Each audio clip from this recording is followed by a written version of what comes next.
It was tough for us. Those times it seemed our arms were always braced between the American dream and not being seen. Raced on these streets called 26th and Bloomington, slipping through the seams in this country's so-called multicultural quilt, we called it the same old bullshit. See, they called us gook, chink, blanket ass, spick, nigger, coon, and what was really sad is we called each other that too.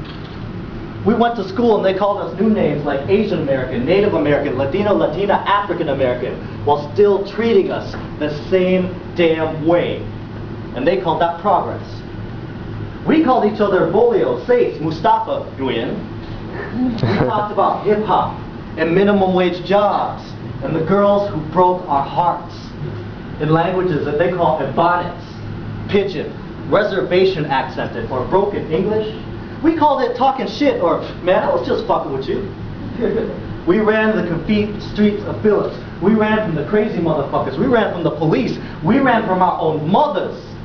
We ran until our chests burned and our hearts hungered for any place to call home. We ran, but we didn't call it running, no, we called it hanging. We called it, hey, what y'all doing tonight? We called it surviving. So remember those times when we were sitting around the table and we heard about that kid? Yeah, you remember that one kid who once pulled a knife on you? Yeah, how could you forget that kid who wants to chase you down 26th Street with a steel bar? Yeah, how could you forget that kid who once stuck a loaded gun at your empty stomach in that empty candy store parking lot? Remember when we heard over the radio that kid got shot dead in the street? We didn't know how to feel about it. We called that life.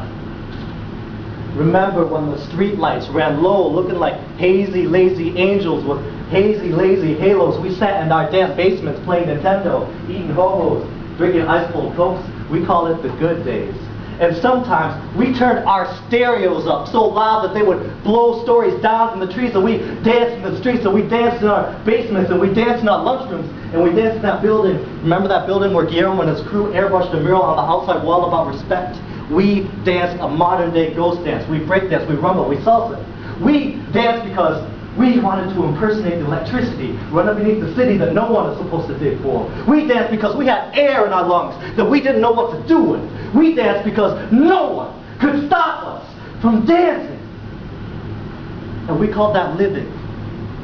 So when you get out of your fancy college learning about postmodernists, deconstructionists, while still not knowing how to fix your own goddamn car, when you're sitting in some assimilated white bread coffee shop with a poetry book and a borrowed power book acting like you're nobody's joke, when you can no longer